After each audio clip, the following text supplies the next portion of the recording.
Ikatlong insidente ng oil spill ang naiulat sa lalawigan ng Bataan. Natagpuan ng mga otoridad noong Miyerkules ang marine vessel na Merola 1, nakasadsad ito sa mababaw na tubig sa Mariveles. Ito ay kargado ng 2 drum ng mabigat na gasolina at 3,000 litro ng diesel na ngayon ay unti-unting natapon.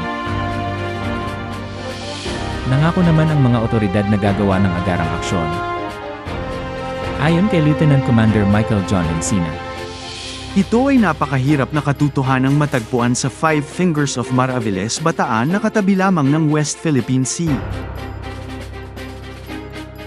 Ito ay bukas, ito ay isang malaking alon, ito ay pinangalan ng Mary Jane Obolto. Tulad ng sabi nila, natatakot silang sabihin sa amin at iulat ito sa autoridad at sa Coast Guard. Siyempre, magsasagawa kami ng investigasyon para makita kung ano talaga ang nangyari. Bukod sa Merola 1, lumubog din sa Mariveles, Bataan ang motor tanker na si MTKR Jason Bradley. Nakarating na sa baybayin ng Cavite ang oil spill mula sa Terranova at nagbabanta na rin sa Metro Manila at sa mga lalawigan ng Bulacan at Pampanga.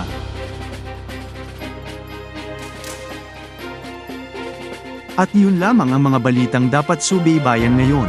Siguraduhin nakasubscribe ka dito sa aking channel para lagi kang updated sa iba pang mga balita.